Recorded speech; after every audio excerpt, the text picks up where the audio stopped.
नमस्कार। Esoteric journey में मैं आप सभी का स्वागत करती हूँ। सबसे पहले एसोटेरिक ट्रैवलर यानी गूढ़ यात्री चैनल के सभी सब्सक्राइबर्स को मैं तहे दिल से धन्यवाद देना चाहूँगी। जो प्यार आप इस चैनल को दे रहे हो वो मेरे लिए बहुत ही महत्वपूर्ण और प्रेरणादायी है।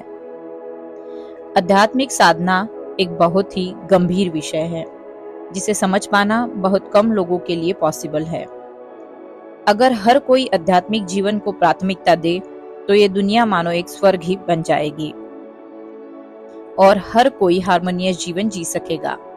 आप सभी की प्यारी और प्रेरणादायी कमेंट्स के लिए मैं धन्यवाद देना चाहूंगी। चलिए बढ़ते हैं आज के टॉपिक की ओर। मेरी आध्यात्मिक यात्रा शुरू हुई उम्र के 33वें साल में। जैसे कि मैंने आपको बताया कि अध्यात्म मेरे जीवन में आने से पहले मेरा जीवन कैसा था, आप समझ सकते हो कि मेरी वाइब्रेशन लेवल कितनी लो थी। ये मैं भी अब खुद समझ सकती हूँ। अगर आपने मेरे पहले वीडियोस अभी तक नहीं देखे हैं तो जरूर देखिएगा ताकि आपको समझ में आए कि आध्यात्मिक यात्रा में किस किस फेज से मैं गुजरी हूँ और आप इसे आपकी आध्यात्मिक यात्रा से रिलेट कर पाए।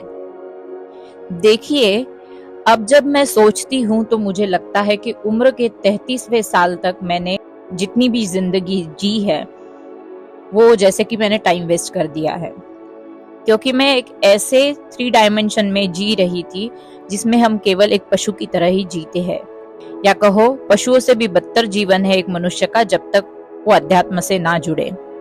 अध्यात्म से जुड़ने के बाद जब मैं सुबह शाम अपनी साधना करने लगी तो मैंने अपने मन और शारीरिक क्रियाओं में अनगिनत परिवर्तन देखे। मानो मेरी साधना मुझे हील कर रही थी और आज भी कर रही है। हम जब नॉर्मल जीवन जीते हैं तो हमें असंख्य अच्छे बुरे अनुभव आते हैं और अच्छे बुरे सिचुएशंस, व्यक्ति, घटनाएं, इसी में हम अपने जीवन को पेंडुलम की तरह घुमाते रहते हैं। लेकिन जब आप कोई ध्यान साधना करने लगते हो, मानो ये अच्छे बुरे का पेंडुलम एकदम से स्लो डाउन होने लगता है। इसे हम कर्मा क्लींजिंग भी कह सकते हैं। जिस दिन आपके जीवन में अच्छे बुरे की जगह कृतज्ञता यानी ग्रेटिट्यूड लेने लगे, समझ लो आपने साधना की सीढ़ी ऊपर चढ़ना शुरू कर दिया है।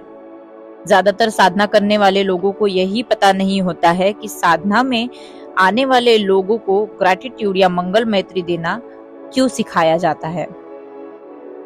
अगर आज की भाषा में मैं आपको समझाऊं तो मंगल मैत्री या ग्रेटिट्यूड देने की कला के रूप में मानो हमें एक मैजिक डिवाइस या मंत्र ही दिया जाता है अपने गुरु की ओर से। साधना पद्धति कोई भी हो, चाहे ध्यान योग हो, कर्म योग हो या और कोई साधना विधि हो, सभी में ग्रेटिट्यूड यानी कृतज्ञता का महत्व बहुत ही ज्यादा है। अगर आप लोग इसे करते हैं तो आप लोग सृष्टि के हर ऋण से मुक्त होने की जादू सीख गए हैं, समझ लो। लोग कितने ही गुरुओं के पास जाते हैं, क्या कुछ नहीं करते। मंदिर, मस्जिद, चर्च जाके चढ़ावे चढ़ाते हैं, डोनेशन चढ़ाते हैं, लेकिन वो भी बस एक दिखावे का खेल बनकर रह जाता है, क्योंकि उनके मन में दान का ईगो भी बढ़ जाता है। अगर आप किसी तरीके से दान कर रहे हो और वो किसी की कृतज्ञता के बगैर कर रहे हो तो मानो वो दान किया हुआ भी एक तरह का वेस्ट ही है। क्योंकि एक और दान देना, गुरु संतों के पैर छूना और दूसरी ओर जीवन भर दूसरों को कोसना, नीचा दिखाना, उनके पैर खींचना, अगर यही साधकों का भी वर्तन है तो विश्वास करिए कि आध्यात्मिक उन्नति से वो हर साधक कोसों दूर है। कोई भी आध्यात्मिक प्रक्रिया कर्म सिद्धांत पे आधारित होती है। आपने किए हुए कर्मों के आधार पर ही आप जीवन, मृत्यु, सुख, दुख, समृद्धि, दरिद्रता, आरोग्य, रोग, शत्रु, मित्र, भोग आदि को प्राप्त करते हो। तो सारा का सारा खेल हमारे कर्मों पर निर्धारित होता है। ऐसे में कर्मों की निर्जरा करने हेतु और इसे पूर्णतया मुक्ति पाने हेतु हम आध्यात्मिक साधना करते हैं। लेकिन हम जब कोई भी साधना करते हैं तो हमारे पास कोई परिमाण या यूनिट नहीं होता है ये जानने के लिए कि क्या हम सही में पूर्व कर्मों से मुक्ति पा रहे हैं या बस यूं ही हम ध्यान किए जा रहे हैं। मुझे स्वयं को कितनी बार ये सवाल आया है कि मैं अपने ध्यान साधना के क्षेत्र में कहाँ खड़ी हूँ, क्योंकि एक बार विपश्यना प्राप्त होने के बाद प्रश्नों के उत्तर देने वाला कोई प्रत्यक्ष गुरु या फिजिकल गुरु हमारे सामने नहीं होता है। हमें खुद ही प्रश्नों के उत्तर ढूंढने पड़ते हैं, और कुछ उत्तर मिल भी जाए तो वो कितने सही है यह पुष्टि करने वाला भी कोई नहीं होता। छोटे मोटे सवालों के उत्तर तो हम ऐसे ही जान लेते हैं, मगर कुछ सवाल हमेशा उभर कर सामने आते हैं, जैसे क्या मैं सही में अपने पूर्व कर्मों की निर्जरा कर रही हूँ? अगर कर रही हूँ तो मैं आज कहाँ खड़ी हूँ? आदि सवाल। इन प्रश्नों के सटीक उत्तर मिलना शायद ही नामुमकिन है, लेकिन कर्मों का काट करना आपको आ जाए तो आपको साधना में यह सवाल सताना बंद कर देगा।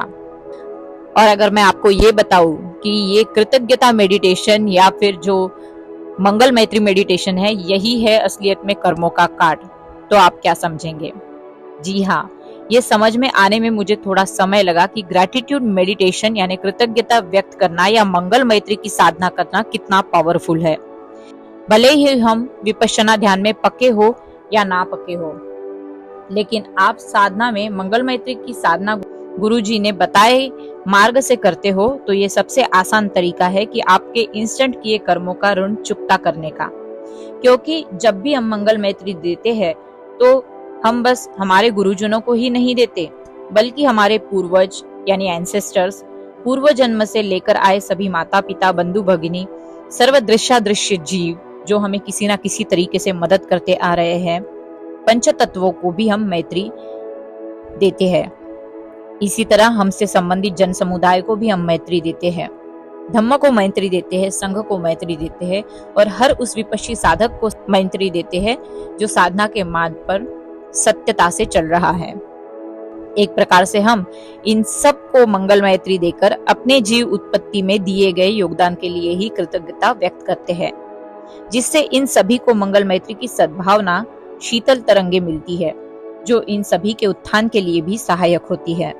तो एक प्रकार से जो साधना हम कर रहे हैं उसी की पवित्र तरंगे हम इन सभी में भी बांट रहे हैं, और ये पुण्य वितरित करते हुए हम एक प्रकार से इन सभी का ऋण चुकता कर रहे हैं, और इसी वजह से हमारे कर्मों का भी काट होता रहता है।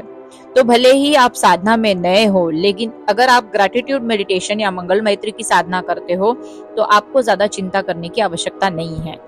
ग्रैटिट्यूड मेडिटेशन आपकी साधना को एक पक्का डाउन टू अर्थ फाउंडेशन देती है और आपका ऑरा भी स्ट्रॉन्ग करती है। इससे आपके साधना में फायदा ही फायदा होता है।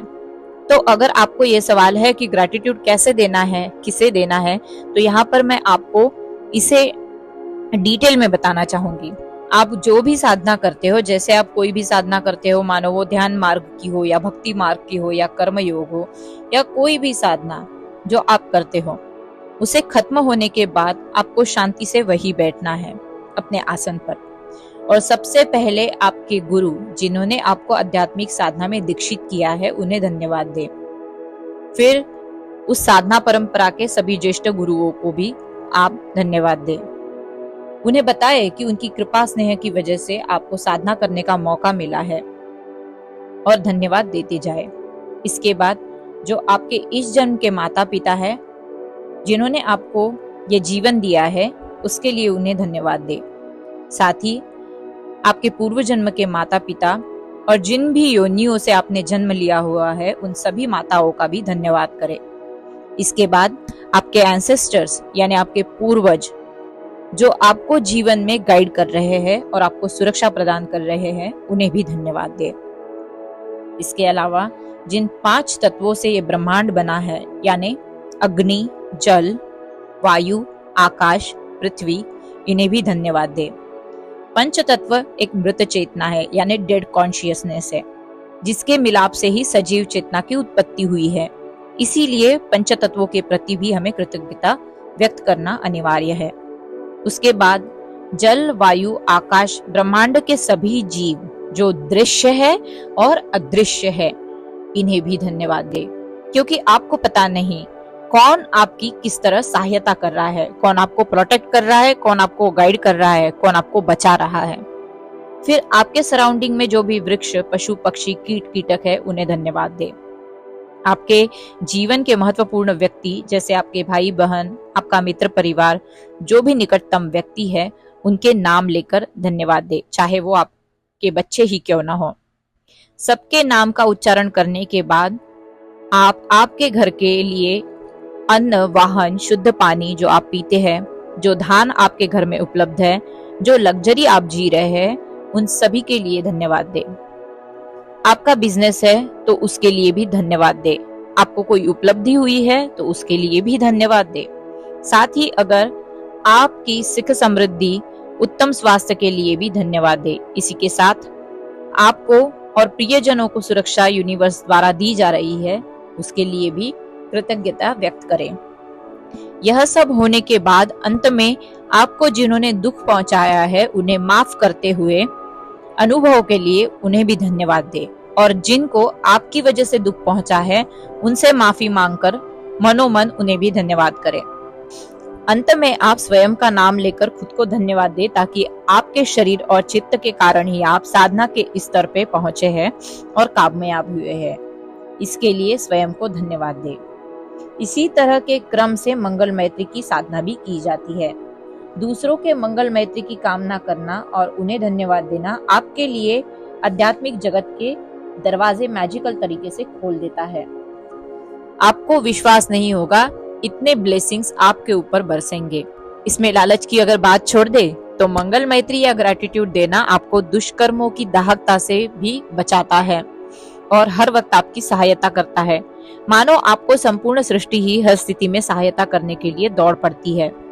तो अगर आपने ग्रैटिट्यूड की पावर को अभी तक जाना नहीं है तो आज से इसे करके इसका मैजिक दिखना शुरू करें। बहुत सालों के अनुभव से प्राप्त हुए एक एक अनुभव को मैं यहाँ बड़े ही प्रयत्न पूर्वक आपको बताने की कोशिश कर रही हूँ। आपको यदि यह प्रयास सहायक लग रहा है तो इस चैनल को जरूर सब्सक्राइब करें और शेयर भी करें, साथ ही लाइक भी करें। साथ ही आपके भी आध्यात्मिक अनुभव कमेंट में जरूर शेयर करें। मैं मिलती हूँ आपको अगले वीडियो में। सबका मंगल हो, सबका कल्याण हो।